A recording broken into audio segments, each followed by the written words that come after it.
लोकसभा चुनाव में दिल्ली में मिली शानदार जीत से भाजपा उत्साहित है। अब उसकी नजर कुछ महीने बाद होने वाले दिल्ली के विधानसभा चुनाव पर है। पार्टी ने इसी की तैयारी शुरू कर दी है। पार्टी के प्रदेश कार्यकारिणी की बैठक में चुनावी रणनीति पर मंथन होगा। लोकसभा चुनाव के बाद पार्टी की ये पहली बड़े स्तर की बैठक है, जिसमें प्रदेश कार्यकारिणी सदस्यों के साथ ही जमीन पर भी काम करने वाले नेता भी शामिल होंगे। पहली बार इतने बड़े स्तर पर कार्यकारिणी की बैठक में कार्यकर्ताओं को बुलाया जा रहा है। इस बार के लोकसभा चुनाव में भाजपा को सभी 7 सीटों पर जीत दोहराने की चुनौती थी। बता दें कि वर्ष 2014 और 2019 के चुनाव में त्रिकोणीय मुकाबला था और पार्टी को सभी सीटों पर जीत मिली थी। इस बार भाजपा की राह रोकने के लिए आम आदमी पार्टी और कांग्रेस ने इंडिया गठबंधन के तहत मिलकर चुनाव लड़ा था। आमने सामने के मुकाबले में भी पार्टी सभी सीटें जीतने में सफल रही। लगातार तीसरी बार इस सफलता से पार्टी के कार्यकर्ताओं का मनोबल बढ़ा हुआ है। इसे बनाए रखने के लिए पार्टी के नेता आम आदमी पार्टी की सरकार के विरोध में आक्रामक तेवर अपना रहे हैं। जल संकट, अन्य मुद्दों को लेकर बयानबाजी के साथ ही सड़क पर उतरकर विरोध जताया जा रहा है। अब कार्यकारिणी की बैठक में इसे और धार देने की तैयारी है।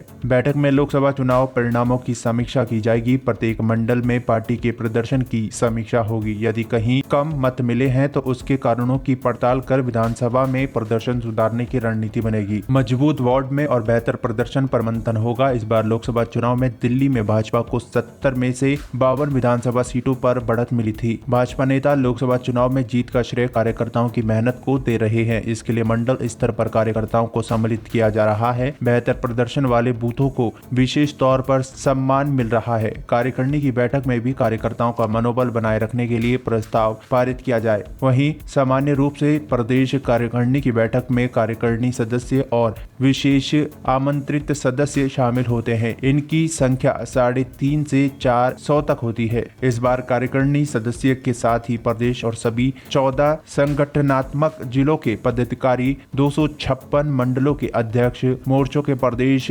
पदाधिकारी, प्रकोष्ठों के पदाधिकारी शामिल होंगे। माना जा रहा है कि लगभग 2000 सदस्य इस बैठक में शामिल होंगे।